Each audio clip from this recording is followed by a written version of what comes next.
Salut la team et bienvenue sur Jeux Conseil. Direction Essen pour le Salon International 2025.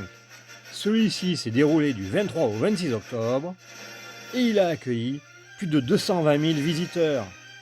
1700 nouveaux produits étaient présentés, dont plus de 900 nouveaux jeux mis en avant. Le salon s'était encore agrandi avec un nouveau hall, le 7, pour une surface totale de plus de 77 000 m². Et près de 950 exposants se sont partagés cette surface pendant les 4 jours du salon. Pour ma part, j'étais en animation avec l'éditeur Ludonote et on commence bien sûr par le montage du stand, avec plusieurs tables pour présenter Arigato et Limite, les deux nouveaux jeux Ludonote. Et voici un tour rapide de la journée de montage dans les différents halls. Ici le hall 2,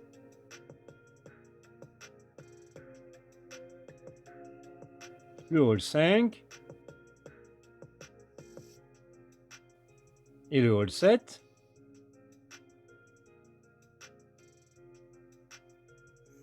Et tout est prêt sur le stand Ludonote pour accueillir le public.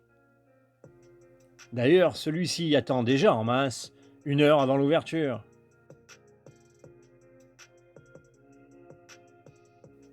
Et on commence la visite par le hall presse.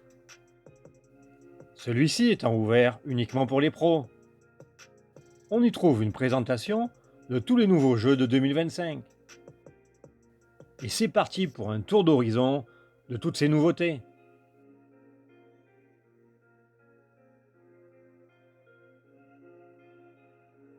Une nouvelle extension pour Terraforming Mars, le jeu de dés.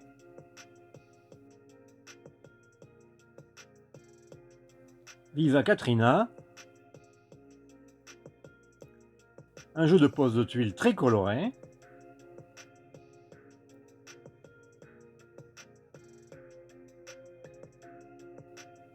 Insurrection, un jeu de cartes avec gestion de main et prise de risque.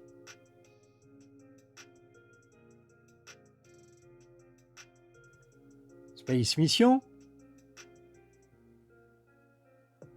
un jeu de cartes sur le thème à l'unissage réussi de sa fusée. The Peak Team, un jeu coop où vous devrez préserver des espèces protégées dans un parc naturel. Tianxia, un jeu où vous tenez le rôle d'un leader d'une famille noble qui veut gagner du prestige pendant une période de la Chine ancienne. Shackleton Base, où vous allez développer et gérer une base lunaire, un jeu type placement d'ouvriers.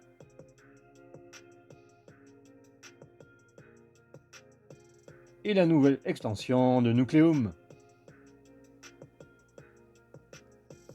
The Presence, un jeu d'horreur stratégique à l'époque victorienne qui peut se jouer en coopératif ou un contre tous. La nouvelle extension des ruines perdues de Narak.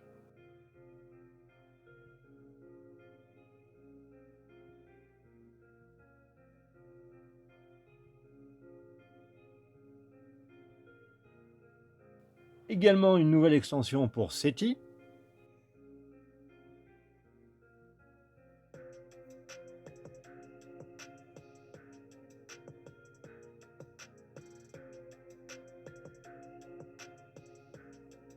Différentes versions de Codename.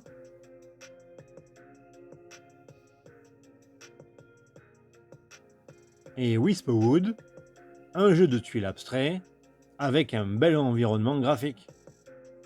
Une nouvelle extension pour Twilight Imperium.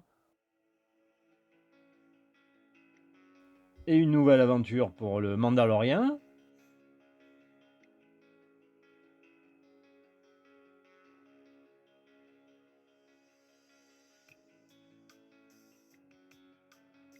Et une nouvelle version de Tiny Epic à la mode Cthulhu.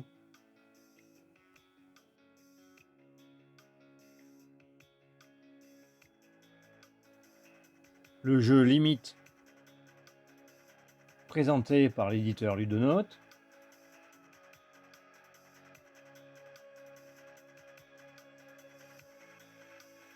la série des jeux Zombicide,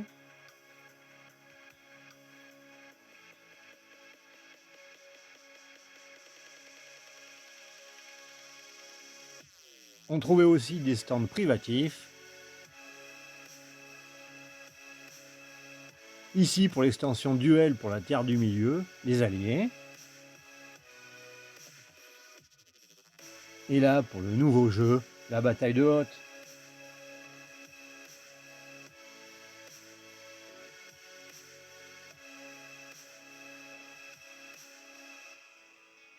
On continue avec l'extension de Dune Imperium, Bloodlines, qui rajoute de nouveaux leaders et de nouvelles technologies.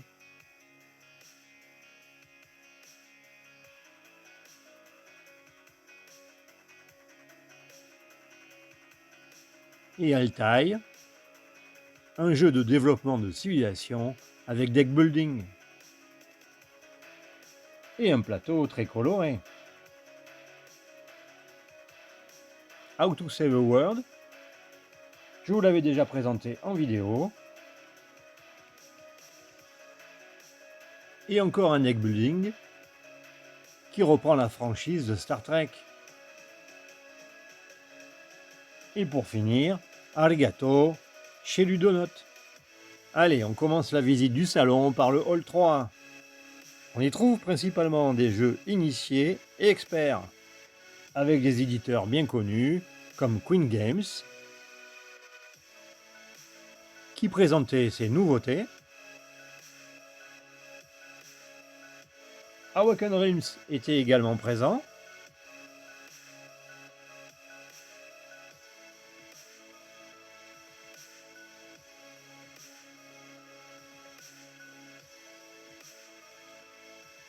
Avec sa nouvelle campagne via Xylem.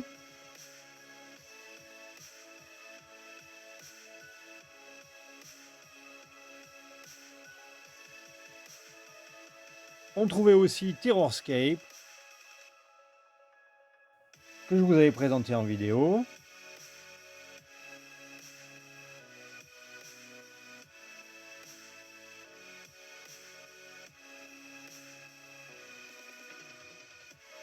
Sur le stand Mind Clash Games, il y avait une démo de Revenant,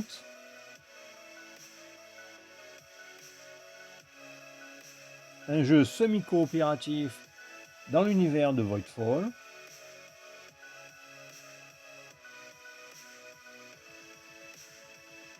Ici la présentation de Western Legends Stories, la nouvelle version de Western Legends.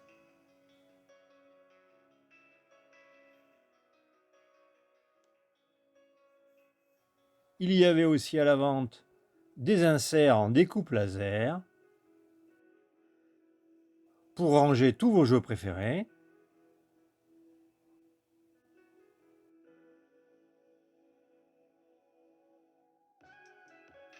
Chez Stonemaier Games, leur nouvelle sortie, Vintage, un jeu coopératif à monde ouvert et très attendu.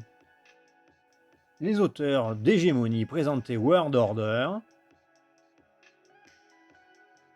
un gros jeu de gestion sur l'ordre mondial, comme son nom l'indique.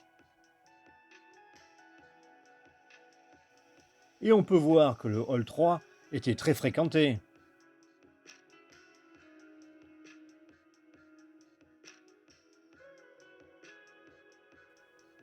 D'ailleurs, on pouvait même y trouver différentes conférences sur le jeu. Allez, on enchaîne avec le Hall 5, qui regroupe les jeux familiaux, les jeux enfants et les party games. Dans ce hall, on trouvait de nombreuses compagnies étrangères, une japonaise avec des jeux de cartes, une thaïlandaise avec de nombreux jeux type familial ou ambiance, bien sûr des boutiques de jeux d'occasion,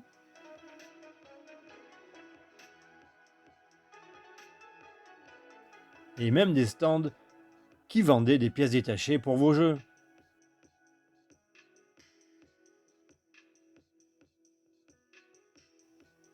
Un coin peluche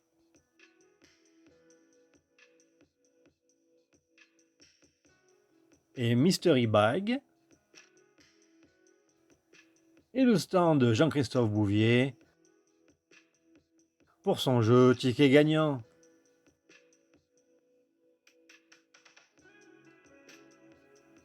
On passe maintenant au hall 6, dans lequel on trouve aussi des jeux familiaux et des jeux enfants. Belle table chez Yellow pour Little Soldiers, où vous utiliserez les figurines entre les verres et les assiettes sur la table. Chez Blue Orange, le Roll and Write Next Station Paris, la boutique de BlackRock, avec tous les jeux distribués à Essen. Et maintenant on passe au hall 7, dans lequel se trouvent les plus grosses compagnies. Une belle vue du hall avant l'ouverture au public. Très grande stand chez Cosmos, avec en présentation La Rivière de l'Or, un jeu type euro avec un très beau plateau. Il y avait aussi une compétition de Catan pour fêter les 30 ans du jeu.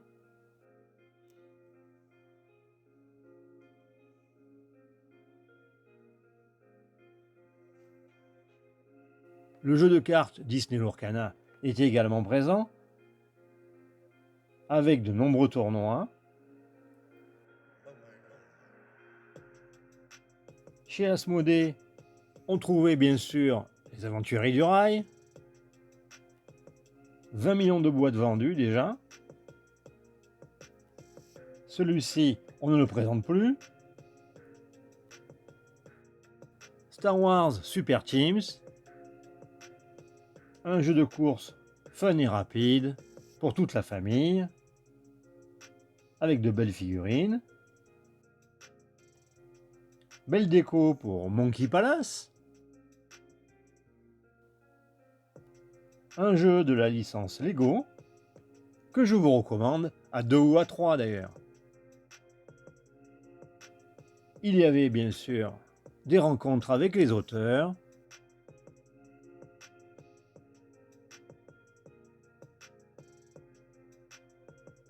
ici présentation du jeu Le Destin de la Communauté, avec un très beau matériel. J'ai prévu une vidéo très prochainement. Et superbe porte avec la tour en grandeur nature. Un nouveau jeu sur le Hobbit, type Roll and Write, en mode compétitif et avec plusieurs chapitres.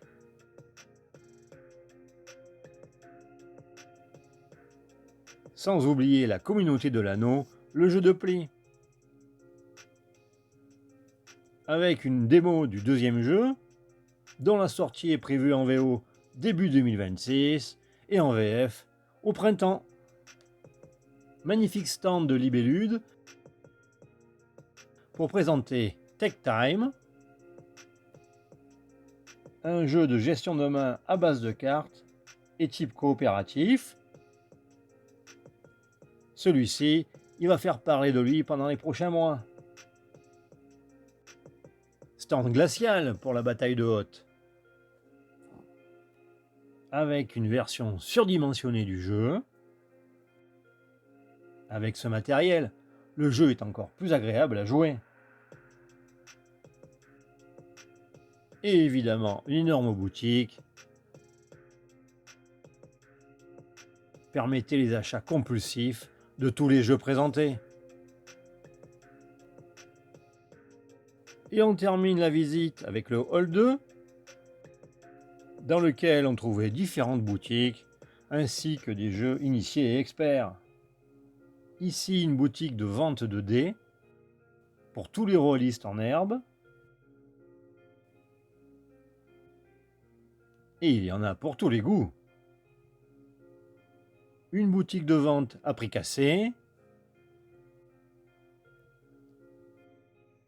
Un stand de construction de tables sur mesure. belle table de poker ou pour les jeux de cartes.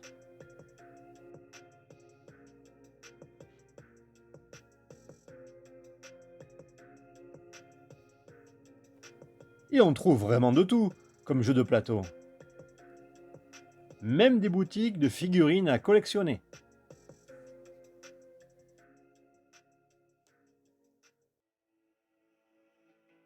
Sur le stand Ludonote, les tables étaient très demandées pendant les 4 jours du salon.